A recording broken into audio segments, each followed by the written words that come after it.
नमस्कार दोस्तों, मैं हूं आपकी दोस्त विशेष शर्मा और बहुत बहुत स्वागत है आपका हमारी खास सीरीज दुनियादारी के एपिसोड नंबर 6 में। जो एस्पिरेंट्स आज हमसे पहली बार जुड़ रहे हैं उनकी जानकारी के लिए मैं बता दूं कि दुनियादारी का नया एपिसोड हर रविवार यानी हर संडे सुबह ठीक 9 बजे हमारे चैनल पर आता है। हमारा मकसद है आपकी यूपीएससी की तैयारी को सही दिशा देना और पूरे हफ्ते की सबसे जरूरी खबरों का सटीक एनालिसिस आप तक पहुंचाना। आज के इस एपिसोड में हम 3 अगस्त से लेकर 9 अगस्त 2026 तक के टॉप 10 करंट अफेयर्स को कवर करने वाले हैं। आज के हमारे टॉपिक्स बहुत ही जबरदस्त और परीक्षा के नजरिए से अगर देखा जाए तो बहुत इंपॉर्टेंट है। आज हम बात करेंगे नीति आयोग की नई राष्ट्रीय केयरगिवर परिषद के रोड मैप पर, हीटवेव और आकाशीय बिजली को अधिसूचित प्राकृतिक आपदा घोषित किए जाने पर, और साथ ही साथ हम ये भी जानेंगे कि आरबीआई की नई मौद्रिक नीति का हमारी इकोनॉमी पर क्या असर पड़ेगा। इसके साथ ही महाराष्ट्र का नया धर्म स्वातंत्र्य अधिनियम, होयसल राजवंश का इतिहास बदलने वाला नया शिलालेख, सेना के लिए एक्सट्रीम वेदर ग्रेड डीजल और विंग कमांडर भावना कंठ के भारत की पहली महिला फाइटर कॉम्बैट लीडर बनने जैसी कई अहम खबरों को हम प्रीलिम्स और मेंस दोनों के ही नजरिए से आज डिकोड करेंगे। हाँ, एक बात ध्यान रहे कि हर टॉपिक के आखिर में बिल्कुल एंड में आपकी प्रैक्टिस के लिए एक एमसीक्यू भी होगा जिसे आपको सॉल्व करना है। आगे बढ़ने से पहले आपके लिए एक महत्वपूर्ण सूचना, पहले इसे देख लीजिए। यूपीएससी क्लियर करने के लिए आपको लगातार प्रयास करने होंगे। हमारी वेबसाइट पर free UPSC mock test available हैं। आप मॉक टेस्ट एवरी डे दिया करें and save the WhatsApp number visible on your mobile screen. If you have any questions, write FAQ space and your question, our experts will reply to you. आपको screen पर SBPD अकादमी का WhatsApp number दिख रहा है, आप अपने mobile में सेव कर लें। तो चलिए शुरुआत करते हैं आज के हमारे पहले टॉपिक से, जो कि यूपीएससी जीएस पेपर 2 के सामाजिक न्याय यानी सोशल जस्टिस और जीएस पेपर 3 की अर्थव्यवस्था के दृष्टिकोण से बहुत इंपॉर्टेंट है। हाल ही में नीति आयोग ने विकसित भारत एट 2047 विजन के तहत एक बहुत ही महत्वपूर्ण रिपोर्ट जो है वो जारी की है। इस रिपोर्ट का फोकस भारत के केयरगिविंग यानी देखभाल व्यवस्था को एक पेशेवर और संगठित ढांचा देना है। दोस्तों, आप जानते ही हैं कि जैसे जैसे हमारी आबादी में बुजुर्गों की संख्या बढ़ रही है और जॉइंट फैमिली की जगह न्यूक्लियर फैमिली ले रही है, बच्चों और बुजुर्गों की देखभाल जो है वो एक बहुत बड़ा चैलेंज बनती जा रही है। इसका सबसे ज्यादा असर महिलाओं की लेबर फोर्स पार्टिसिपेशन यानी कार्यबल में उनकी भागीदारी पर पड़ता है। क्योंकि देखिए, आमतौर पर देखभाल की अदृश्य जो जिम्मेदारी होती है वो महिलाओं के ही कंधों पर होती है, ये हम सब जानते हैं। तो इसी समस्या को हल करने और केयर इकोनॉमी जो हमारी होती है उसको मजबूत करने के लिए नीति आयोग ने राष्ट्रीय केयरगिवर परिषद यानी नेशनल केयरगिवर काउंसिल के गठन का नया रोडमैप जो है वो पेश किया है। मेंस के नजरिए से आपको ध्यान रखना है कि इस परिषद का काम केयर गिविंग को एक औपचारिक और साथ ही साथ मान्यता प्राप्त पेशा बनाना होगा। इसके तहत केयर गिवर्स के लिए ट्रेनिंग मॉड्यूल, सर्टिफिकेशन और काम के मानक यानी स्टैंडर्ड जो है वो तय किए जाएंगे। इससे न सिर्फ देश में रोजगार के नए लाखों अवसर पैदा होंगे, बल्कि महिलाओं को भी आर्थिक रूप से यानी इकोनॉमिकली, फाइनेंशियली उनको सशक्त बनने का मौका मिलेगा। अब बारी है इस टॉपिक से जुड़े आज के पहले अभ्यास प्रश्न की। ठीक है, ध्यान से सुनिएगा और आपका जो भी जवाब हो हमें कमेंट्स में जरूर बताइएगा। हमारा सवाल नंबर 1 है, नीति आयोग द्वारा प्रस्तावित राष्ट्रीय केयरगिवर परिषद के संदर्भ में निम्नलिखित में से कौन सा कथन सबसे सटीक है? ए, इसका उद्देश्य केवल सरकारी अस्पतालों के स्वास्थ्य कर्मियों को पेंशन सुविधा प्रदान करना है। बी ऑप्शन है, इसका मुख्य कार्य देश में केयरगिविंग व्यवस्था को पेशेवर बनाना और इसके लिए मानक और साथ ही साथ नीतियां तय करना है। सी है, ये परिषद विशेष रूप से केवल ग्रामीण क्षेत्रों में आंगनवाड़ी केंद्रों के निर्माण के लिए फंड आवंटित करेगी। डी कहता है, इसका उद्देश्य विदेशी केयरगिवर्स को भारत में काम करने के लिए मुफ्त वीजा और नागरिकता प्रदान करना है। जवाब सोचिए और जल्दी से कमेंट बॉक्स में लिख दीजिए सही जवाब। सही जवाब जो भी होगा ये मैं आपको वीडियो के आखिरी हिस्से में बताऊंगी, तब तक बने रहिए हमारे साथ। बढ़ते हैं आज के हमारे दूसरे बड़े और एक बहुत ही महत्वपूर्ण विषय की तरफ, जिसे हमने ब्लॉक 3 में रखा है। ये टॉपिक सीधा आपके यूपीएससी मेंस के जीएस पेपर 3 यानी आपदा प्रबंधन, डीएम और पर्यावरण से जुड़ा हुआ है। आज की खबर ये है कि केंद्र सरकार ने एक बहुत बड़ा और ऐतिहासिक फैसला लेते हुए हीट वेव यानी लू और आकाशीय बिजली यानी लाइटनिंग को क्या कहा है, आधिकारिक रूप से भारत में अधिसूचित प्राकृतिक आपदा यानी नोटिफाइड नेचुरल डिजास्टर घोषित कर दिया है। इसके साथ ही अब इनके प्रबंधन और राहत कार्यों के लिए एसडीआरएफ की फुल फॉर्म होती है स्टेट डिजास्टर रिस्पांस फंड, और एनडीआरएफ यानी नेशनल डिजास्टर रिस्पांस फंड के जो फंड होते हैं उनकी आधिकारिक मंजूरी जो है वो भी मिल गई है। आज समझते हैं कि ये फैसला इतना इम्पोर्टेंट आखिर है क्यों। ये तो मामूली सी बात है, लेकिन इसमें इम्पोर्टेंट क्या है। आज सबने ध्यान दिया होगा कि पिछले कुछ सालों में जलवायु परिवर्तन यानी क्लाइमेट चेंज की वजह से मौसम का जो मिजाज है वो बहुत तेजी से बदल रहा है। अगर हम उत्तर भारत के मैदानी इलाकों की बात करें, विशेषकर उत्तर प्रदेश के शहर जैसे आगरा हो गया, मथुरा हो गया, दिल्ली एनसीआर हो गया, इन सब की बात करें तो गर्मियों में तापमान जो है वो 48 से 50 डिग्री सेल्सियस तक पहुंचने लगा है। ये अब सिर्फ एक सामान्य गर्म दिन नहीं होता, बल्कि ये भीषण हीट वेव इंसानी जान, पशुधन और इकोनॉमी के लिए बहुत बड़ा खतरा बन चुकी है। इसी तरह मानसून के दौरान बिजली गिरने या आकाशीय बिजली से होने वाली मौतों का जो आंकड़ा है, जो डेटा है, वो भी बहुत डराने वाला है। कई हालिया रिपोर्ट्स के मुताबिक पिछले कुछ वर्षों में प्राकृतिक आपदाओं से होने वाली मौतों में एक बहुत बड़ा हिस्सा जो है वो सिर्फ बिजली गिरने की वजह से हुआ है। फिर भी विडंबना ये थी कि अभी तक हीटवेव और बिजली गिरने को राष्ट्रीय स्तर पर अधिसूचित आपदा नहीं माना जाता था। इसका मतलब ये था कि राज्य सरकारें प्रभावित लोगों को मुआवजा देने या इसके बचाव के लिए राष्ट्रीय आपदा राहत कोष से सीधे तौर पर एक तय स्टैंडर्ड के अनुसार फंड का इस्तेमाल नहीं कर पाती थी। लेकिन अब इस नई घोषणा के बाद पूरा परिदृश्य जो है वो बदल जाएगा। अब एसडीआरएफ और एनडीआरएफ के तहत मिलने वाले फंड का इस्तेमाल न सिर्फ मुआवजा देने के लिए किया जा सकेगा, बल्कि आपदा से पहले की तैयारियों यानी मिटिगेशन के लिए भी होगा। आपको याद होगा कि वित्त आयोग ने आपदा न्यूनीकरण यानी डिजास्टर मिटिगेशन और आपदा प्रतिक्रिया यानी डिजास्टर रिस्पांस के लिए जो फंड्स होते हैं उनको अलग अलग हिस्सों में बांटने की सिफारिश की थी, याद है ना?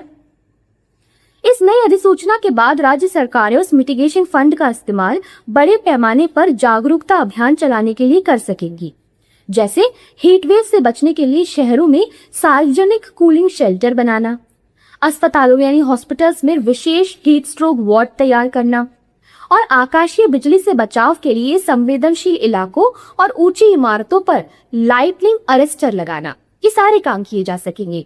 यूपीएससी मेंस के नजरिए से अगर आप Sendai framework for disaster risk reduction का जिक्र कर सकते हैं तो ये आपका कदम जो है कि बहुत अच्छा कदम हो सकता है।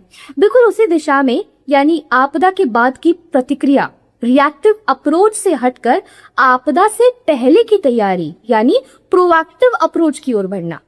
सोचिए, एक दिहाड़ी मजदूर या खेत में काम करने वाला किसान जो हीटवेव या बिजली गिरने के सबसे ज्यादा जोखिम में होता है, उसके लिए ये नीतिगत बदलाव जो है वो कितना बड़ा सुरक्षा कवच साबित हो सकता है ना? ये आपदा प्रबंधन अधिनियम 2005 के उद्देश्यों को और अधिक सशक्त बनाता है, स्ट्रॉन्ग करता है। तो चलिए अब देखते हैं कि आपने इस टॉपिक को कितना अच्छे से समझा है। ये रहा आपका दूसरा सवाल स्क्रीन पर, इसे ध्यान से सुनिए।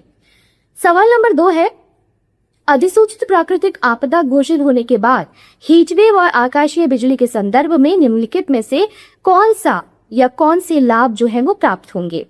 प्रभावित राज्यों को राहत और बचाव कार्यों के लिए एनडीआरएफ और एसडीआरएफ से वित्तीय सहायता प्राप्त होगी, या इस फंड का उपयोग केवल आपदा के बाद मुआवजे के लिए होगा, या आपदा पूर्व तैयारी के लिए नहीं होगा? नीचे दिए गए कूट का प्रयोग कर आप सही उत्तर जो है वो चुन सकते हैं। केवल एक या केवल 2 या 1 और 2 दोनों सही है, या ना तो एक सही है ना ही दूसरा। आपका जो भी जवाब हो हमें कमेंट बॉक्स में जरूर लिखिए। सही जवाब मैं आपको एपिसोड के अंत में बताऊंगी। तब तक आपको बने रहना है हमारे साथ।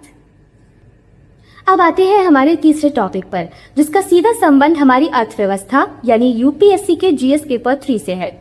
हाल ही में रिजर्व बैंक ऑफ इंडिया यानी आरबीआई ने वित्तीय वर्ष 2026-27 के लिए अपनी तीसरी द्विमासिक मौद्रिक नीति यानी मॉनेटरी पॉलिसी का ऐलान कर दिया है। इस बार की नीति में दो सबसे बड़ी बातें जो है वो निकलकर सामने आई हैं, जिन पर आपको खास ध्यान देना है। पहली बात, आरबीआई ने रेपो रेट में कोई बदलाव नहीं किया है और इसे 5.25% पर स्थिर रखा है। और दूसरी बात, भारत की जीडीपी विकास दर का अनुमान बढ़ाकर 6.7% कर दिया गया है। अब इसे यूपीएससी के नजरिए से डिकोड करके देखते हैं। हम सब जानते हैं कि रेपो रेट वो दर होती है जिस पर आरबीआई कमर्शियल बैंकों को छोटी छोटी अवधि के लिए कर्ज देता है। इसे 5.25% पर स्थिर रखने का सीधा मतलब है कि आरबीआई ने एकोमोडेटिव स्टांस और इन्फ्लेशन कंट्रोल के बीच एक सुरक्षित रास्ता चुना है, एक बैलेंस बनाया है। आरबीआई अभी भी महंगाई यानी इन्फ्लेशन को अपने तय लक्ष्य के दायरे में रखना चाहता है, लेकिन साथ ही वो ये भी सुनिश्चित कर रहा है कि विकास की रफ्तार पर ब्याज दरों का कोई नेगेटिव इम्पैक्ट ना पड़े, कोई नकारात्मक असर जो है वो ना पड़े। दूसरी तरफ जीडीपी विकास दर के अनुमान को बढ़ाकर 6.7% करना एक बहुत ही सकारात्मक संकेत है। ये दर्शाता है कि वैश्विक स्तर पर आर्थिक स्थिरता यानी ग्लोबल इकोनॉमिक वोलेटिलिटी होने के बावजूद भारत की घरेलू मांग यानी डोमेस्टिक डिमांड जो है कृषि क्षेत्र के प्रदर्शन और मैन्युफैक्चरिंग सेक्टर में जबरदस्त मजबूती बनी हुई है। जब भी आप मुख्य परीक्षा यानी मेंस में ग्रोथ वर्सेस इन्फ्लेशन के संतुलन या भारतीय अर्थव्यवस्था के लचीलेपन पर आपको कभी कोई आंसर लिखना हो तो आप आरबीआई की इस मौद्रिक नीति का एक बेहतरीन उदाहरण जो है वो दे सकते हैं। चलिए अब समय है आपके इकोनॉमिक्स के कॉन्सेप्ट्स को चेक करने का। तो ये रहा स्क्रीन पर आपका सवाल। सवाल नंबर 3 है, मौद्रिक नीति के संदर्भ में यदि आरबीआई रेपो दर को स्थिर रखने का निर्णय लेता है तो इसका अर्थव्यवस्था यानी इकोनॉमी पर क्या मुख्य संदेश या प्रभाव होता है। ए है, ये सुनिश्चित करता है कि वाणिज्यिक बैंकों के लिए आरबीआई से ऋण लेना तुरंत बहुत महंगा हो जाए। बी, ये दर्शाता है कि केंद्रीय बैंक मुद्रास्फीति यानी इन्फ्लेशन को नियंत्रित करने और आर्थिक विकास को समर्थन देने के बीच एक संतुलन बनाए रखना चाहता है। सी है, इससे बाजार में मुद्रा आपूर्ति यानी लिक्विडिटी अचानक बहुत अधिक बढ़ जाती है। डी है, ये इस बात का स्पष्ट संकेत है कि देश गंभीर आर्थिक मंदी यानी रिसेशन के दौर से गुजर रहा है। इसका सही जवाब क्या होगा जल्दी से आप हमें कमेंट कर दीजिए जो भी सही जवाब है। और अगर सही जवाब जानना है आपको तो वीडियो के एंड तक आप बने रहिए हमारे साथ। चलिए दोस्तों, अब अर्थव्यवस्था से आगे बढ़ते हैं और बात करते हैं राज्य व्यवस्था यानी हमारे यूपीएससी के जीएस पेपर 2 की। आज की हमारी चौथी बड़ी खबर महाराष्ट्र से है। हाल ही में महाराष्ट्र धर्म स्वातंत्र्य अधिनियम 2026 यानी Maharashtra freedom of religion act 2026 को भारत की राष्ट्रपति महोदया की आधिकारिक मंजूरी जो है वो मिल गई है। इस मंजूरी के साथ ही महाराष्ट्र राज्य में जबरन धर्मांतरण को रोकने के लिए एक नया और सख्त कानून जो है वो लागू हो गया है। अब इसे यूपीएससी प्रीलिम्स और मेंस के नजरिए से बहुत ध्यान से समझिएगा। हमारे संविधान का जो अनुच्छेद 25 है वो सभी नागरिकों को अंतःकरण की और धर्म की अबाध रूप से मानने, आचरण करने या उसका प्रचार करने की स्वतंत्रता देता है ना। लेकिन सुप्रीम कोर्ट ने अपने कई ऐतिहासिक फैसलों जैसे आप 1977 का रेव स्टैनिस्लॉस बनाम मध्य प्रदेश राज्य मामला जो था उसे सोच लीजिए, उसमें ये बिल्कुल स्पष्ट किया है कि धर्म के प्रचार के अधिकार में किसी अन्य व्यक्ति का जबरन धर्मांतरण कराने का अधिकार बिल्कुल भी शामिल नहीं है। महाराष्ट्र का ये नया कानून इसी संवैधानिक भावना पर आधारित है। इसके तहत अगर कोई भी व्यक्ति बल प्रयोग, धोखाधड़ी, जबरदस्ती या किसी भी तरह का लालच देकर अगर धर्मांतरण करवाता है तो उसे एक संज्ञेय और गैर जमानती यानी नॉन बेलिएबल अपराध माना जाएगा।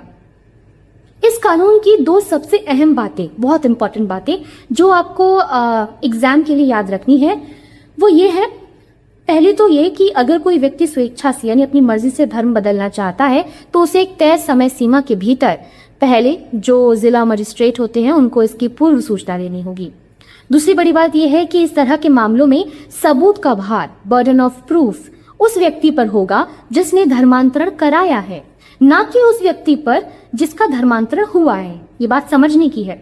इसके अलावा राज्य व्यवस्था यानी पॉलिटी का एक बहुत जरूरी कॉन्सेप्ट जो है वो यहाँ जुड़ता है, वो है राज्य के बिलों पर राष्ट्रपति की मंजूरी। ये हम पढ़ते भी हैं।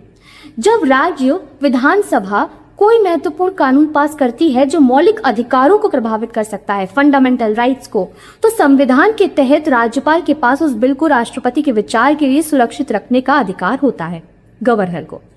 इसी प्रक्रिया के तहत इस बिल को राष्ट्रपति की मंजूरी के लिए भेजा गया था।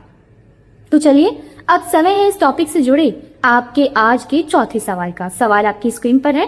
सवाल नंबर 4 है, भारतीय संविधान के किस अनुच्छेद के तहत राज्य का राज्यपाल किसी राज्य विधेयक यानी स्टेट बिल को राष्ट्रपति के विचारार्थ आरक्षित कर सकता है, रिजर्व कर सकता है? ऑप्शन ए है अनुच्छेद 161, अनुच्छेद 200, अनुच्छेद 213, अनुच्छेद 256। सही जवाब क्या है जल्दी से कमेंट बॉक्स में हमें टाइप कर दीजिए। और अगर आपको हमसे सही जवाब जानना है तो वीडियो के अंत तक, एंड तक हमारे साथ बने रहिए। चलिए दोस्तों, अब बढ़ते हैं हमारे 5वें टॉपिक की तरफ, जो एक बहुत ही गर्व करने वाली खबर है। और ये आपके यूपीएससी के जीएस पेपर 1 यानी महिला सशक्तिकरण और जीएस पेपर 3 का जो डिफेंस और सिक्योरिटी वाला पार्ट है, उन दोनों से ही जुड़ी हुई है और दोनों के लिए बहुत बहुत इंपॉर्टेंट भी है। तो खबर ये है कि भारतीय वायुसेना यानी इंडियन एयरफोर्स की विंग कमांडर भावना कंठ ने इतिहास रच दिया है। वो भारत की पहली महिला फाइटर कॉम्बैट लीडर यानी फीमेल फाइटर कॉम्बैट लीडर जो है वो बन गई है। आप में से बहुत से एस्पिरेंट्स को याद होगा कि भावना कंठ साल 2016 में भारतीय वायुसेना में शामिल होने वाली पहली 3 महिला फाइटर पायलटों के बैच का हिस्सा थी और अब उन्होंने एक और बहुत बड़ा मुकाम जो है वो हासिल कर लिया है। यूपीएससी मेंस के नजरिए से हमें ये समझना होगा कि फाइटर कॉम्बैट लीडर या एफसीएल बनने का असल जो मतलब होता है वो क्या है। ये सिर्फ एक प्रमोशन नहीं है। एफसीएल का कोर्स भारतीय वायुसेना के सबसे कठिन और प्रतिष्ठित कोर्सेज में से एक है, जो tactics and air combat development establishment यानी TACDE इसमें करवाया जाता है। एक कॉम्बैट लीडर बनने का मतलब है कि अब विंग कमांडर भावना कंठ न सिर्फ खुद लड़ाकू विमान उड़ाएंगी, बल्कि वो युद्ध के मैदान में यानी जो एक्चुअल वॉर होता है सिचुएशन में फॉर्मेशन का नेतृत्व करने, हवाई युद्ध की जो रणनीतियां होती हैं यानी एरियल कॉम्बैट स्ट्रैटेजीज जो होती हैं उनको बनाने, और साथ ही साथ दूसरे पायलटों को युद्ध कौशल सिखाने के लिए भी पूरी तरह से अभियोग्य हैं और अधिकृत हो गई हैं। जब आपसे मुख्य परीक्षा में सशस्त्र बलों में महिलाओं की भूमिका यानी विमेन इन आर्म्ड फोर्सेस पर उत्तर लिखवाया जाए या जब आप उत्तर लिखेंगे तो एक केस स्टडी आपके काम आएगी। ये इस बात का परफेक्ट एग्जाम्पल है कि भारतीय सेनाओं में महिलाओं की भूमिका अब केवल एंट्री या परमानेंट कमीशन तक सीमित नहीं है, कहीं भी लिमिटेड नहीं है, बल्कि वो ऑपरेशनल लीडरशिप और कॉम्बैट रोल्स जो होते हैं यानी सीधे युद्ध की अग्रिम पंक्ति का नेतृत्व जो करने वाली बात होती है, तो वहां भी वो नेतृत्व कर रही हैं। ये जेंडर इक्वालिटी और ग्लास सीलिंग तोड़ने की दिशा में एक बहुत बड़ा मील का पत्थर है। तो आइए आप देखते हैं कि इस टॉपिक के सवाल का आप सही जवाब दे पाते हैं या नहीं दे पाते हैं। तो क्वेश्चन आपका स्क्रीन पर है। क्वेश्चन नंबर 5 है, विंग कमांडर भावना कंठ के भारत की पहली महिला फाइटर कॉम्बैट लीडर बनने के संदर्भ में ये योग्यता उन्हें मुख्य रूप से किस कार्य के लिए अधिकृत करती है? ए है केवल सैन्य ठिकानों के प्रशासनिक प्रबंधन और ग्राउंड ड्यूटी के लिए। बी है हवाई युद्ध अभियानों का नेतृत्व यानी लीड करने और जटिल युद्धक रणनीति बनाने के लिए।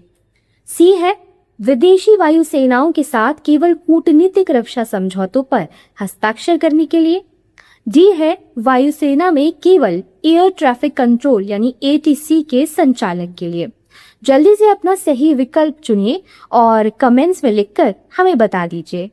सही उत्तर आपको वीडियो के एंड में मिलेगा। चलिए दोस्तों, अब आधुनिक भारत से सीधा अतीत के झरोखे में चलते हैं।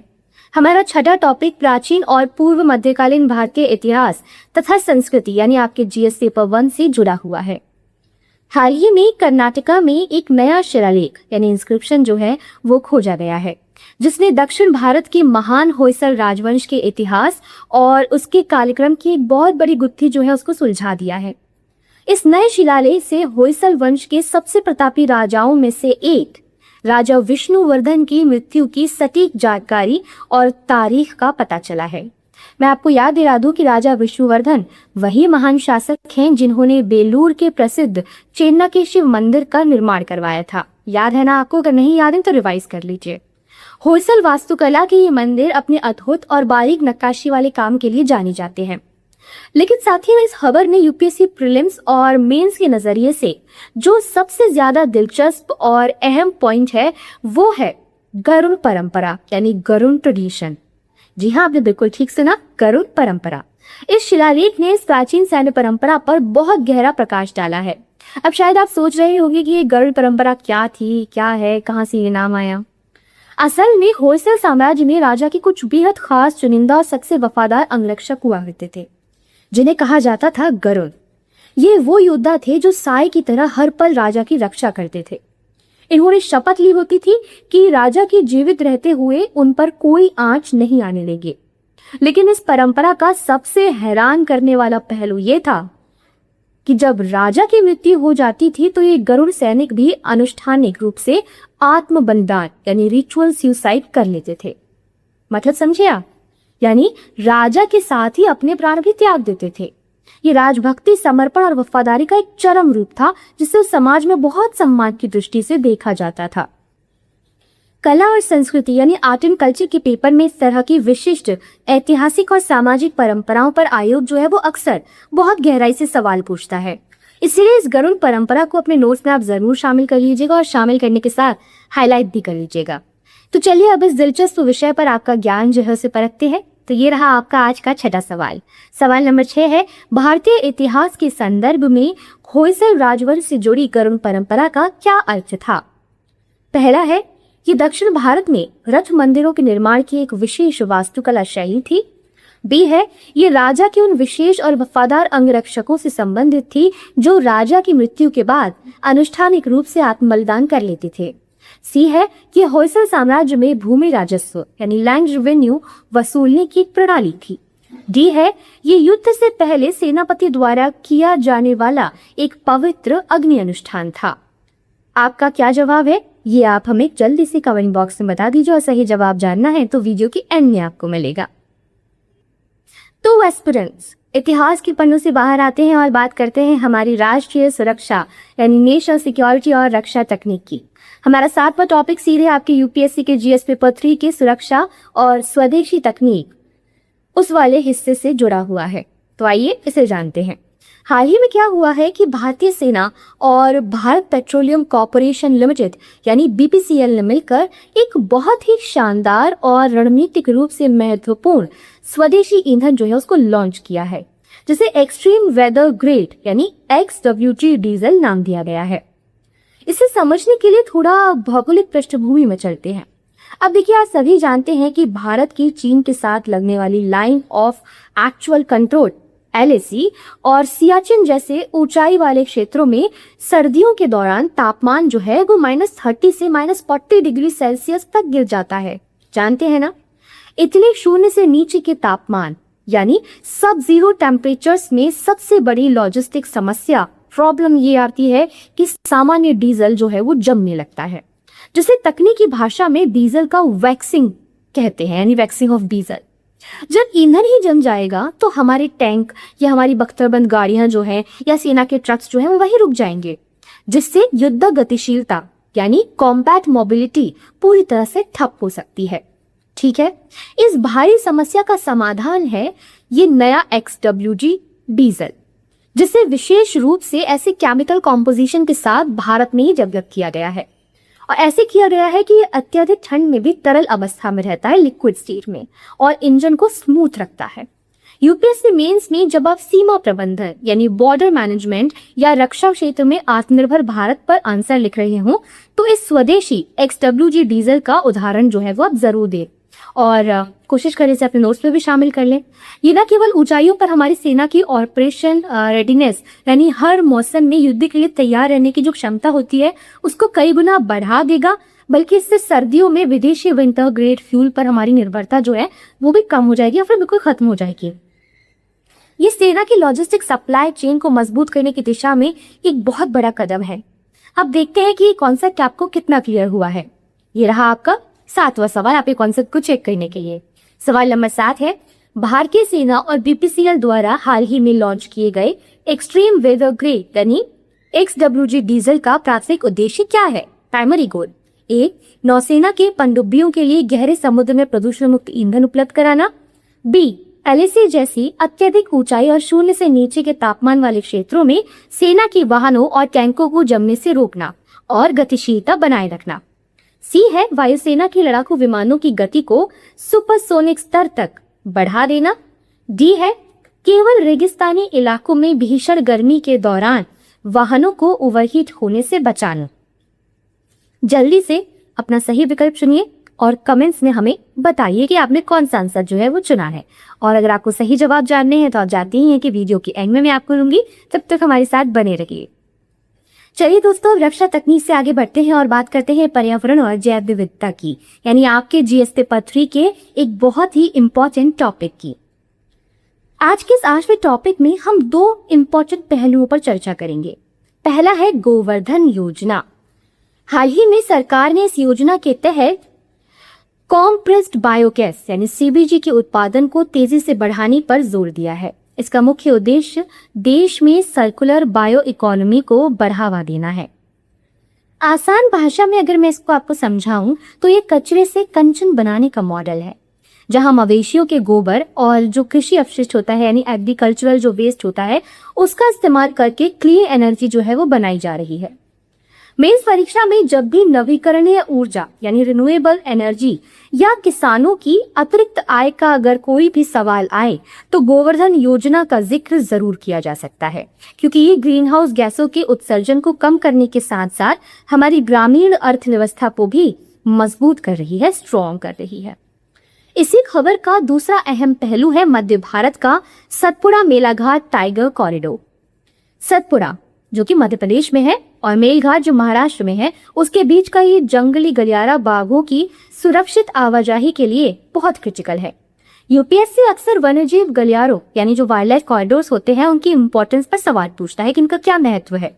आपको अपने नोट्स में ये बात शामिल करनी है कि ये कॉरिडोर बाघों की आबादी के बीच जेनेटिक फ्लो को बनाए रखने, साथ ही साथ इनब्रीडिंग को रोकने, लगातार बढ़ रहे मानव वन्यजीव संघर्ष यानी ह्यूमन वाइल्ड लाइफ कॉन्फ्लिक्ट्स को कम करने में एक जीवन रेखा का काम करता है। तो चलिए, अब फिर से समय हो चुका है आपके इस पर्यावरण वाले टॉपिक से जुड़े आपके 8वें सवाल का। सवाल आपकी स्क्रीन पर है, जल्दी से देखिए। सवाल नंबर 8 है, गोवर्धन ये जो योजना है और सर्कुलर बायो इकोनॉमी के संदर्भ में निम्नलिखित में से कौन सा कथन सबसे ज्यादा सटीक है? कथन ए है, इसका उद्देश्य केवल महानगरों में ई कचरे यानी ई वेस्ट का सुरक्षित निपटान करना है। ऑप्शन बी है, ये मुख्य रूप से जैविक कचरे और गोबर को कंप्रेस्ड बायोगैस यानी CBG में बदलकर ऊर्जा सुरक्षा और ग्रामीण अर्थव्यवस्था को मजबूत करने पर केंद्रित है। सी है, ये विशेष रूप से टाइगर रिजर्व में केवल प्लास्टिक उत्पादों पर पूर्ण प्रतिबंध लगाने की एक योजना है। ऑप्शन डी है, इसके तहत किसानों को केवल सौर ऊर्जा यानी सोलर पावर पंप स्थापित करने के लिए आर्थिक सब्सिडी दी जाती है। आपका जो भी सही जवाब है हमें कमेंट सेक्शन में जरूर लिखें। आगे बढ़ने से पहले आपके लिए एक बहुत इंपॉर्टेंट सूचना, पहले इसे देखिए। यूपीएससी क्लियर करने के लिए आपको लगातार प्रयास करने होंगे। हमारी वेबसाइट पर free UPSC mock test available हैं। आप मॉक टेस्ट एवरी डे दिया करें and save the WhatsApp number visible on your mobile screen. If you have any questions, write FAQ space and your question, our experts will reply to you. आपको screen पर SBPD अकादमी का WhatsApp number दिख रहा है, आप अपने mobile में सेव कर लें। आइए दोस्तों, महत्वपूर्ण सूचना के बाद अब आगे बढ़ते हैं हमारी 9वें टॉपिक की ओर। ये खबर विज्ञान और अंतरिक्ष क्षेत्र से है, जो आपके GS पेपर 3 का एक बहुत ही स्कोरिंग और इम्पोर्टेंट हिस्सा है, राइट। तो आज की जो खबर है ये पूरे भारत के लिए बहुत गर्व की बात है। भारतीय खगोल भौतिकी संस्थान यानी IIA की निदेशक और जानी मानी भारतीय खगोल शास्त्री डॉक्टर अन्नपूर्णी सुब्रमण्यम को अंतरिक्ष अनुसंधान के क्षेत्र में उनके उत्कृष्ट योगदान के लिए वैश्विक कॉस्पर वितरण साराभाई पदक 2026 से सम्मानित किया गया है। अब इसे यूपीएससी प्रीलिम्स और मेंस के एंगल से डिकोड करते हैं, ठीक है। सबसे पहले आपको कॉस्पर के बारे में जानना चाहिए कि ये क्या है। इसका पूरा नाम है committee on space research, okay. और अगर इसके बारे में हम बात करें तो ये एक बहुत प्रतिष्ठित अंतर्राष्ट्रीय संस्था है, इंटरनेशनल। आपको ध्यान रखना है कि ये विक्रम साराभाई पदक कॉस्पर और हमारे भारतीय अंतरिक्ष अनुसंधान संगठन यानी इसरो द्वारा संयुक्त रूप से प्रदान किया जाता है। ये सम्मान विशेष रूप से उन वैज्ञानिकों को दिया जाता है जिन्होंने विकासशील देशों में अंतरिक्ष विज्ञान को बढ़ावा देने में असाधारण और अभूतपूर्व काम किया हो। मेंस परीक्षा में इसका इस्तेमाल अब आप कैसे कर सकते हैं, ये सवाल आ रहा होगा। तो देखिए, जब भी जीएस पेपर 1 या जीएस पेपर 3 में स्टेल यानी science, technology, engineering and mathematics में महिलाओं की भूमिका पूछी जाए या फिर अंतरिक्ष विज्ञान में भारत की बढ़ती वैश्विक स्थिति पर कोई सवाल आता है, कोई भी प्रश्न, तो आप डॉक्टर अन्नपूर्णा सुब्रमण्यम की इस उपलब्धि को एक शानदार केस स्टडी या फिर मैं यूं कहूं कि उदाहरण के तौर पर आप लिख सकते हैं, है ना।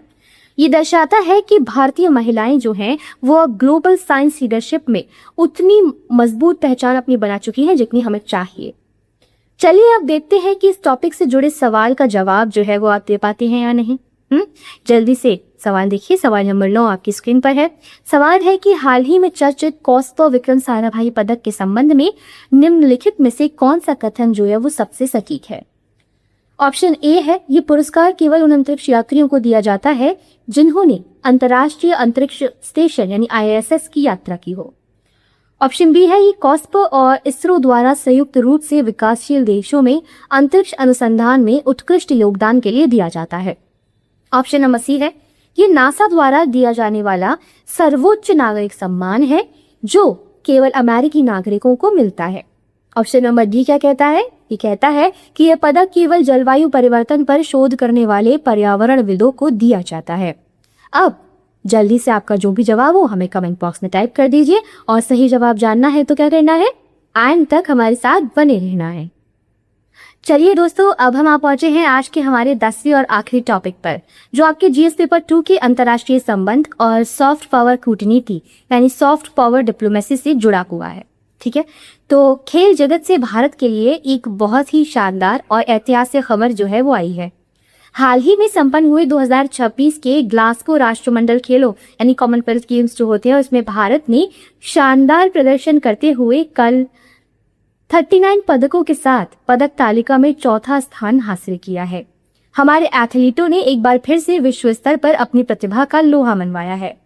लेकिन इस खबर का जो कूटनीतिक यानी डिप्लोमेटिक और सबसे अहम इम्पोर्टेंट हिस्सा है वो ये है कि 2030 में होने वाले 100वें राष्ट्रमंडल खेलों की मेजबानी हमारे भारत को मिली है। ग्लासगो खेलों के समापन समारोह में 2030 के खेलों के लिए आधिकारिक फ्लैग भारत के शहर अहमदाबाद को सौंप दिया गया है। 1930 में शुरू हुए इन खेलों का ये शताब्दी वर्ष रहेगा और ऐसे ऐतिहासिक मौके की मेजबानी मिलना भारत के लिए वैश्विक मंच पर एक बहुत बड़ी कूटनीतिक जीत है। यूपीएससी मेंस में जब भी स्पोर्ट्स डिप्लोमेसी या भारत की सॉफ्ट पावर पर सवाल कोई आए तो आपको ये लिखना है कि ऐसे मेगा स्पोर्टिंग जो इवेंट्स होते हैं उनकी मेजबानी सिर्फ खेलों तक सीमित नहीं होती, बल्कि ये देश के इंफ्रास्ट्रक्चर को भारी बूस्ट जो है वो दे देती है, पर्यटन को भी बढ़ाती है, साथ साथ टूरिज्म को, और दुनिया के सामने भारत को एक उभरती हुई महाशक्ति के रूप में स्थापित करती है। 2030 के कॉमनवेल्थ गेम्स की मेजबानी भारत के विकसित भारत 2047 का जो विजन है उसके बिल्कुल अनुरूप है, उसको बिल्कुल सटीक बैठती है। तो चलिए इस आखिरी और शानदार टॉपिक के साथ देखते हैं आपका आज का 10वां सवाल। सवाल आपकी स्क्रीन पर है। सवाल नंबर 10 है कि 2030 में आयोजित होने वाले 100वें राष्ट्रमंडल खेलों यानी कॉमनवेल्थ गेम्स के संदर्भ में निम्नलिखित में से कौन सा कथन जो है वो सही है। ऑप्शन ए है, इन खेलों का आयोजन लंदन में किया जाएगा क्योंकि ये खेलों का शताब्दी वर्ष है। ऑप्शन नंबर बी है, इन खेलों की मेजबानी भारत के अहमदाबाद शहर को सौंपी गई है जिसके लिए आधिकारिक फ्लैग भारत को सौंपा जा चुका है। ऑप्शन नंबर सी है, खेलों में केवल एशियाई देश जो है वही हिस्सा लेंगे। ऑप्शन नंबर डी है, भारत ने इन खेलों का बहिष्कार करने का आधिकारिक निर्णय लिया है। आप अपना सही जवाब जल्दी से सोचिए और हमें कमेंट बॉक्स में लिख दीजिए। सही जवाब जानना है तो बने रहिए हमारे साथ। तो दोस्तों ये थे इस हफ्ते के टॉप 10 सबसे अहम यूपीएससी करंट अफेयर्स। हमें उम्मीद है कि आपने सभी टॉपिक्स को ध्यान से सुना होगा और सवालों के जवाब भी दिए होंगे। अब समय आ गया है आपके जवाबों को चेक करने का। अपना स्कोर कार्ड तैयार रखिए और देखिए कि आपकी तैयारी किस लेवल पर है। ठीक है, जल्दी से तैयार कर लीजिए। ये रहे आज के एपिसोड में पूछे गए सभी 10 सवालों के सही जवाब। सुनिए, सवाल 1 का सही जवाब है ऑप्शन बी, यानी राष्ट्रीय केयर गिवर परिषद का मुख्य काम जो है वो केयर गिविंग व्यवस्था को पेशेवर बनाना और साथ ही साथ इसके मानक तय करना है। सवाल नंबर 2 जो था उसका सही जवाब है ऑप्शन ए, यानी केवल कथन 1 सही है कि फंड का उपयोग मुआवजे और मिटिगेशन यानी आपदा पूर्व तैयारी दोनों के लिए किया जाएगा। सवाल नंबर 3 का सही जवाब है ऑप्शन बी, आरबीआई का रेपो रेट स्थिर रखना मुद्रास्फीति नियंत्रण और विकास के बीच संतुलन का संकेत है। सवाल नंबर जो 4 था उसका सही जवाब है ऑप्शन नंबर बी, यानी संविधान के आर्टिकल 200 के तहत राज्यपाल किसी विधेयक को राष्ट्रपति के लिए आरक्षित यानी रिजर्व जो है वो कर सकते हैं। सवाल 5 का सही जवाब है option number B, wing commander Bhawana Kanth अब हवाई युद्ध और अभियानों का नेतृत्व साथ ही साथ जटिल युद्धक रणनीति बनाने के लिए अधिकृत कर दी गई है। सवाल 6 का सही जवाब है ऑप्शन डी, गरुड़ परंपरा जो थी वो राजा थे उन विशेष अंगरक्षकों से जुड़ी थी जो राजा की मृत्यु के बाद आत्म बलिदान कर लिया करते थे। ठीक है, सवाल नंबर 7 था उसका सही जवाब है ऑप्शन बी, यानी XWG डीजल का उद्देश्य LAC जैसे अत्यधिक ऊंचाई वाले क्षेत्रों में सेना के वाहनों को जमने से रोकना है। ठीक है, ये भी हमने आपको बताया था। सवाल नंबर 8 का सही जवाब है ऑप्शन बी, गोवर्धन योजना का फोकस जो है वो जैविक कचरे से कंप्रेस्ड बायोगैस यानी CBG बनाकर सर्कुलर बायोइकोनॉमी को मजबूत करना है, स्ट्रॉन्ग करना। राइट।